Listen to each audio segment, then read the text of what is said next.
Gravitation gravitation gravitation सब जगह से पढ़ लिए, समझ नहीं आया तो आज ग्रेविटेशन तेरा भाई पढ़ाएगा और इस तरीके से पढ़ाएगा कि ग्रेविटेशन का वीडियो तुम्हें और कहीं से देखने का जरूरत नहीं पड़ेगा। तो चलो आज का लेक्चर हम लोग स्टार्ट करते हैं। चलो भाई देखो अब मैं क्या करता हूँ। तो ये लेक्चर देखने से पहले पिछला लेक्चर जो कि 10 से 12 मिनट का है वो देख के आना, तब ज़्यादा समझ में आएगा। वैसे ये अभी से भी देख सकते हो। तो इधर देखो, तो ये तुम हो, ये तुम्हारे दोस्त लोग हैं और ये महिला मित्र है। महिला मित्र नहीं, क्रश है, अभी तो बनी नहीं है ना, बनाना है इसको। दोस्त और यू, ठीक है। तुम जो है हमारे क्रश को तुम अपना गर्लफ्रेंड बनाना चाहते हो, ठीक है, लेकिन इसमें तुम अपने दोस्त का मदद ले रहे हो। तो भाई क्या बहादुरी है इसमें, दोस्त पटवा रहा है, दोस्त बहादुर हुआ ना, तुम्हारा क्या हुआ। और अगर तुम दोस्त का सहारा ना लेकर ये तुम्हारे प्यार में खुद गिर रही है, अगर ये तुम्हारे प्यार में बिना किसी दोस्त के इन्फ्लुएंस के गिर रही है ना, फ्री में फॉल हो रही है तुम्हारे प्यार में, तुम कुछ मेहनत नहीं किए, बिना दोस्त का सहारा लिए, बिना कुछ स्टाइल मारे, कुछ इंप्रेस नहीं किए, फिर भी तुम्हारे प्यार में गिर गई, फ्री में फॉल कर गई, फ्री में तुम्हारे प्यार में फॉल कर गई, तो इसे ही हम लोग फ्री फॉल कहते हैं। हाँ ये था। हाँ देखो, फ्री फॉल क्या होता है, ये कोई चीज़ है, इसे मैं छोड़ा, ठीक, अगर यहाँ पे एयर रेसिस्टेंस नहीं है और ये सिर्फ ग्रेविटी मतलब अर्थ के ग्रेविटेशन फोर्स के कारण, ग्रेविटी के कारण अगर ये ऊपर से नीचे गिर रहा है, फ्रीली फॉल कर रहा है, तो इसी को हम लोग क्या कहते हैं, तो इसी को हम लोग फ्री फॉल कहते हैं। तो फ्री फॉल क्या होता है, when an object falls under the influence of gravity alone, सिर्फ और सिर्फ ग्रेविटी का ही इन्फ्लुएंस होना चाहिए, मतलब सिर्फ और सिर्फ तुम्हारा ही इन्फ्लुएंस होना चाहिए, तुम्हारे दोस्त का इन्फ्लुएंस नहीं होना चाहिए। It is said to be in free fall, तभी हम लोग फ्री फॉल में कहेंगे। समझ में आया। ऑब्जेक्ट है, इसे गिराया, तो जब इसे गिराया ना, तो सिर्फ और सिर्फ इसे पृथ्वी ही अपनी तरफ खींचना चाहिए और कोई इस पे फोर्स एक्ट ना करना चाहिए, इसी तभी हम इसको फ्री फॉल कहेंगे, ठीक है। All objects fall with the same rate. हाँ, ये मास का इंडिपेंडेंट होता है, मास पे डिपेंड नहीं करता है। देखो, एक तुम कॉपी लो और एक मार्कर लो, दोनों को गिरा दो, जब दोनों को जब छत से गिराओगे ना, जब दोनों को, तो दोनों साथ ही पहुंचेगा। लेकिन भाई यार, ये मैं जितना बड़ा चीज लेता हूं पहले वो गिरता है। हाँ, क्योंकि एयर रेसिस्टेंस लगता है। अगर तुम एयर रेसिस्टेंस को खत्म कर दोगे ना, अगर तुम एयर रेसिस्टेंस को खत्म कर दोगे तब दोनों साथ में ही गिरेगा। विश्वास नहीं हो रहा है, देखो कुछ जुगाड़ लगाता हूं तुम्हारे लिए। ये बुक है और ये मार्कर है, ठीक ठीक जा भाई।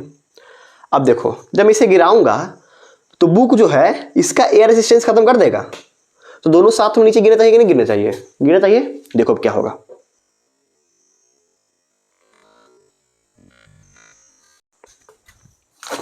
जब इसे तुम स्लो करके देखोगे तो दोनों साथ ही नीचे आ रहा था। इसका मतलब मास कुछ भी हो, फ्री फॉल मास पे डिपेंड नहीं करता है। हाँ बिल्कुल नहीं करता है। फ्री फॉल मास से इंडिपेंडेंट होता है। हाँ बिल्कुल मास से इंडिपेंडेंट होता है। मतलब कोई भी दो चीज अगर हम ड्रॉप करते हैं और वहां पे एयर रेसिस्टेंस नहीं है तो दोनों चीज साथ में ही गिरेगा। यही तुम्हारा फ्री फॉल का कंसेप्ट है, ठीक है। अच्छा, ये देखो, ये तुम्हारी क्रश है, ठीक है, ये तुम्हारे प्यार में गिर रही है, गिरते जा रही है, जैसे जैसे पास आ रही है और तेजी से तुम्हारे प्यार में गिर रही है। जैसे जैसे समय बीत रहा है तुम्हारे प्यार में और पागल होते जा रही है, गिरते जा रही है। कौन? तुम्हारी क्रश। और तुम कुछ नहीं कर रहे हो, फिर भी टाइम के साथ जैसे जैसे टाइम बढ़ रहा है तुम्हारे प्यार में और गिरती जा रही है, गिरती जा रही है। तो जिस रेट से ये तुम्हारे प्यार में गिर रही है ना, इसी को हम लोग क्या कहते हैं, तो इसको हम लोग कहते हैं एक्सेलरेशन ड्यू टू ग्रेविटी। देखो, मैं इसको, मार्कर है, मार्कर को छोड़ा, तो जिस रेट से मार्कर अपना स्पीड बढ़ा रहा है ना, एक्सेलरेट हो रहा है, जिस रेट से ये नीचे आते हुए एक्सेलरेट हो रहा है, इस एक्सेलरेशन नहीं पता है। 12 मिनट का मोशन वीडियो डाला हूं मैं, 12 मिनट में पूरा मोशन खत्म करवा दिया हूं, वो देख लो तब ज़्यादा से समझ में आ जाएगा। देखो, तो इसे गिराया तो जैसे जैसे नीचे आ रहा है ना, इसका वेलोसिटी बढ़ते जा रहा है, इसका स्पीड बढ़ते जा रहा है। तो जिस रेट से इसका एक्सेलरेशन बढ़ रहा है ना, एक्सेलरेशन इसका चेंज हो रहा है जिस रेट से, उसी को हम लोग क्या कहेंगे, तो उसी को हम लोग एक्सेलरेशन ड्यू टू ग्रेविटी कहते हैं। तो क्या होता है, the rate at which object accelerate, जिस रेट से ऑब्जेक्ट एक्सेलरेट कर रहा है उसी को हम लोग एक्सेलरेशन ड्यू टू ग्रेविटी कहते हैं। The rate at which object accelerate when falling toward earth, earth से तक गिरते समय जिस रेट से मैं अपना वेलोसिटी चेंज कर रहा हूं, जिस रेट से मैं एक्सेलरेट कर रहा हूं, उसी को मैं एक्सेलरेशन ड्यू टू ग्रेविटी कहूंगा। अच्छा, और ये जो एक्सेलरेशन है ना, ये जो एक्सेलरेशन है इसी को मैं ग्रेविटी कहता हूं। अच्छा, ये जो ग्रेविटी जो तुम पढ़ते रहते हो वो क्या है, वो एक टाइप का एक्सेलरेशन है, बुझे। अच्छा, तो आओ इसका फॉर्मूला क्या होता है, तो G is equals to small G, ये ग्रेविटी वाला G है, तो gravity is equals to universal gravitational constant into mass of earth by radius of earth. जब इसको मैं डिवाइड करूंगा, मतलब मास ऑफ अर्थ के रेडियस ऑफ अर्थ के स्क्वायर लेके जब मैं डिवाइड करूंगा ना, तो क्या होगा, तब हमारा G आएगा, और G का वैल्यू आएगा 9.8 मीटर पर सेकेंड स्क्वायर। और क्वेश्चन वगैरह सॉल्व करने के लिए हम लोग इसे 10 मीटर पर सेकेंड स्क्वायर कर देते हैं। अच्छा, और एक बात पता है तुम्हें, अर्थ का ग्रेविटी मून के ग्रेविटी से 6 गुना ज्यादा है। हाँ, अगर यहाँ पे हमारे अर्थ पे ग्रेविटी 6 है ना, तो मून पे 1 होगा। अच्छा, एक बात देखो, अब मैं कोई चीज यहां से ड्रॉप कर रहा हूं, ठीक है, ठीक है भैया। जब मैं इसे ड्रॉप कर रहा हूं और मैं यहां पे निकालना चाहता हूं क्या, कि यहां गिरते समय इसका वेलोसिटी क्या था, कैसे निकालूंगा भैया, ये बात तो हम मोशन में पढ़े थे।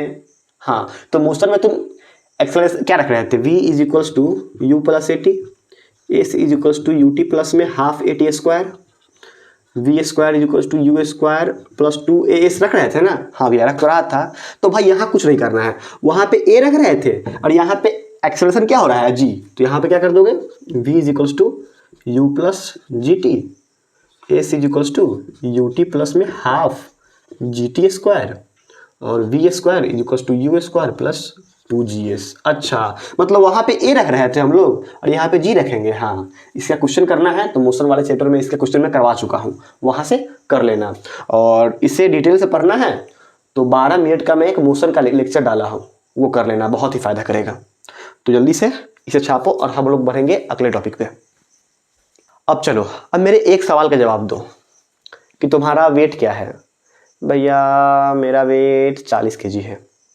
भैया मेरा वेट 50 kg है। अच्छा, फिर मास बताओ। अरे भैया मास और वेट दोनों तो सेम ही होता है, आपको ये भी नहीं पता है क्या। सही बात है, इस तरह ना, चट, मास और वेट सेम होता है, मास और वेट सेम होता है। बिल्कुल नहीं, मास होता है कि तुम्हारे अंदर कितना अमाउंट है, अमाउंट ऑफ मैटर मास होता है। मास क्या होता है, अमाउंट ऑफ मैटर। लेकिन वेट क्या होता है, फोर्स जिससे तुम अट्रैक्ट हो रहे हो किसी चीज की तरफ, वो होता है तुम्हारा क्या, वो होता है तुम्हारा वेट। समझ में आया। हाँ, तो वेट जो होता है ना, जगह जगह पे चेंज होता है। लेकिन अब मास, मान लो तुम यहाँ पे बहुत ज्यादा नीच हो और तुम्हें मून पे भेज दूंगा तो तुम कम नीच रहोगे, जितना नीचे यहाँ हो उतना ही नीचे वहां रहोगे कि नहीं रहोगे। हाँ भैया रहूंगा। तो भाई तुम्हारे अंदर का अमाउंट तो चेंज नहीं हो सकता है ना। हाँ, लेकिन तुम किसी चीज से कैसे अट्रैक्ट हो रहे हो वो चेंज हो सकता है, लेकिन मास मेरा चेंज नहीं हो सकता है और वेट चेंज हो सकता है। तो देखो, मास क्या होता है, amount of matter. Amount of matter क्या है, मास। और वेट क्या है, force due to which body is attracted, force जिससे जो है बॉडी अट्रैक्ट हो रहा है। ठीक है, मास कभी चेंज नहीं होगा। लेकिन अगर मैं g का वैल्यू चेंज कर दूंगा ना, तो मेरा वेट चेंज हो जाएगा। क्यों होगा, क्योंकि वेट का फॉर्मूला होता है mg। m है तुम्हारा, m क्या है, मास, और g है ग्रेविटी। जैसे जैसे मैं ग्रेविटी का वैल्यू चेंज करूंगा वैसे वैसे मेरा वेट का वैल्यू भी चेंज होते जाएगा। अरे जैसे देखो ना, अगर तुम्हारा वेट यहां अर्थ पे 60 kg है ना, तो तुम्हारा वेट मून पे कितना होगा, तो 60/6 कर दो, 10 kg। मतलब तुम्हारा वेट यहां पे 6 गुना ज्यादा है। हाँ, किसी को अपना वजन कम करना है, किसी का लग रहा है बहुत ज़्यादा वजन है, तो वो चले जाओ कहाँ पे, मून पे। तुम्हारा एक झटके में ही 6 गुना वजन कम हो जाएगा, समझे। हाँ, और जैसा कि वेट फोर्स है, तो फोर्स को हम लोग किस में मेजर करते हैं, तो फोर्स को हम लोग न्यूटन में मेजर करते हैं। तो इसे भी हम लोग किस में मेजर करेंगे, तो न्यूटन में। और मास को हम लोग केजी में करते हैं, और मास हमारा स्केलर क्वांटिटी है, जबकि वेट क्या है, फोर्स। और फोर्स क्या होता है, वेक्टर क्वांटिटी। समझ में आ गया। इसे लिख लो और हम लोग 1-2 क्वेश्चन इसके ऊपर से कर लेते हैं। तो आओ हम लोग ये दोनों क्वेश्चन करके और आज के लेक्चर को खत्म करते हैं। तो देखो पहला क्वेश्चन है हमारा कि mass of an object is 60 kg। किसी भी ऑब्जेक्ट का मास 60 kg है अर्थ पे, तो इसका मास मून पे क्या होगा। अभी तो ये सवाल करवाए हो भैया, फिर से वही सवाल। देखो क्या होता है, वेट होता है तुम्हारा m × g, तो W = मास क्या है 60 kg, और g क्या है अपना, तो g अर्थ पे क्या लेते हैं हम लोग 10, तो 600 न्यूटन होगा भैया। क्या भैया इतना अच्छा सवाल, इतना इजी सवाल देते हो। चोट गधे, ये बिल्कुल गलत है। हैं? हाँ बिल्कुल गलत है। देखो इधर, mass of object is 60 kg अर्थ पे, देन क्या पूछ रहा है, मास ही पूछ रहा है ना मून पे। मून पे भी तो मास ही पूछा है कि नहीं पूछा है, तो मास कहीं चेंज होता है नहीं। तो जो मास यहाँ पे था वही मास वहां होगा, मतलब रिमेन्स अनचेंज्ड। समझे, बुझे कि नहीं बुझे, बूझ गया हो गया। अच्छा चलो अगला सवाल कर, बुझे कि नहीं बुझे, बूझ गया हो गया। अरे भैया आप तो ऐसे ही फंसाते रहते हो, ध्यान कहाँ रहता है, ध्यान इधर दो। चलो अब हम लोग बढ़ते हैं अपने अगले टॉपिक की ओर, मतलब अगले क्वेश्चन की ओर। क्वेश्चन कह रहा है find weight of an object of mass 10 kg on earth. Weight क्या होता है, mg, m क्या दिया हुआ है 10, और g क्या होता है 10, 100 न्यूटन।